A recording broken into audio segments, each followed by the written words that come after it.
તો વડોદરામાં સ્મશાન મુદ્દે ફરી એકવાર ઘમાસાણ થયું છે। છાણી સ્મશાનમાં લાકડા ભરીને જતા લોકોને રોક્યા છે। કોંગ્રેસના કોર્પોરેટર લોકોને રોકતા વિવાદ થયો છે। પૂર્વ સ્ટેન્ડિંગ ચેરમેન તેમજ ભાજપના નેતા સતીશ પટેલ અને કોંગ્રેસના કાઉન્સિલરો વચ્ચે ઉગ્ર બોલાચાલી થઈ। સતીશ પટેલ સ્મશાનમાં પડેલા લાકડા આસપાસના ગામના સ્મશાનમાં આપવા માટે લઈ જતા બબાલ થઈ છે। ઉગ્ર બોલાચાલી બાદ આ મામલો પોલીસ સ્ટેશન ખાતે પહોંચ્યો હતો।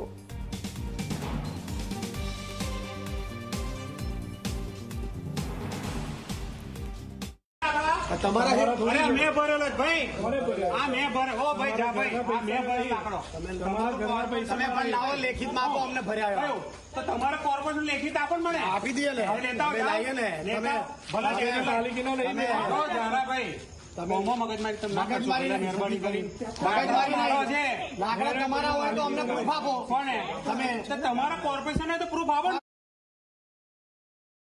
છાણી ગામના લોકોના પૈસાથી ધર્માદા ટ્રસ્ટ ચાલે છે। ધર્માદા ટ્રસ્ટની સાથે સાથે છાણી ગામના લોકો લાકડાનું દાન કરે છે। એ લાકડાનું માલિક કોઈ સંસ્થા કે કોઈ છે નહીં, છાણી ગામના લોકો છે। ગઈકાલે અમને જ્યારે સમાચાર મળ્યા કે આ લાકડા આજુબાજુના વિસ્તારમાં આપવામાં આવે એટલે અમારા સાથી કોર્પોરેટર અમે ત્યાં ગયા અને પૂર્વ સ્થાયી સમિતિના ચેરમેન ત્યાં આવીને એવું બોલ્યા કે આ લાકડા મારી માલિકીના છે। એટલે હું ને મારા સાથી કોર્પોરેટરે પૂછ્યું કે તમારી માલિકીના તો પ્રૂફ આપો, અમને કોઈ વાંધો નહીં, પણ અમને ખબર છે કે આ લાકડા જે છે છાણી ગામના લોકોનો હક છે।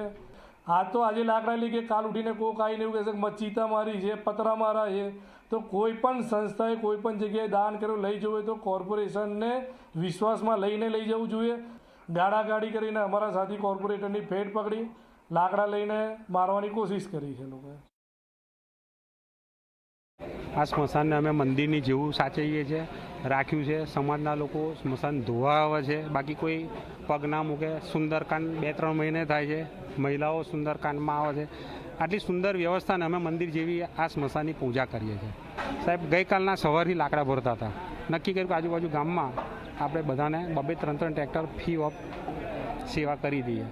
સવારથી સાંજ લાગીને લાકડા ભરાય। રાતે 9 વાગે 2 કોર્પોરેટર આવ્યા, ખબર નહીં કઈથી આવ્યા, હું કરીને આવ્યા અને અહીં આવીને અમારા લાકડા ભરતા લોકો જોડે બબાલ કરી, ધમાલ કરી અને કે અમારા કોર્પોરેટર જોડે અરે કોન્ટ્રાક્ટર જોડે વાત થઈ ગઈ છે। એમને કોઈ સાંઠગાંઠ હોય તો જ રાતે આવે અને આવી મગજમારી કરે। એમનું કેવું છે કે અધિકારીઓને જાણ કર્યા વગર તમે લઈ જાઓ છો? અધિકારીને અમારે શું જાણ કરવાની? અમને સતીશભાઈ કહ્યું હતું, અમે આજોડથી આવ્યા હતા લાકડા ભરવા, અમે લાકડા ભરતા હતા, તેમાં આપણે હરીશભાઈ કોર્પોરેટર આવ્યા હતા, પછી એમને બોલાબોલી કરી, પછી જહા ભરવાડ એ લોકો અમને ગારાગારી કરાવવા લાગ્યા, મારવાની ધમકી આલી, ટ્રેક્ટરની બધું હરગાઈ દઈશું। તો અમે સીધો ભાઈ સતીશભાઈને ફોન કર્યો, તો સતીશભાઈ નહીં બોલાયા અમે, તો સતીશભાઈએ પછી એમની જોડે વાતગાટ કરી અને બધાને મારવાની ધમકી આલી, પછી બધા ભેગા થઈ આગળ 500-600 માણસ હતું અમારી આગળ। આ તો ટ્રસ્ટનું હતું લાકડું, એટલા માટે અમને સતીશભાઈ કહ્યું કે તમે આ લાકડા લઈ જાઓ, તમે મસલમાં અમે સેવા આપીશું, એટલા માટે અમે લાકડા લેવા કાલે।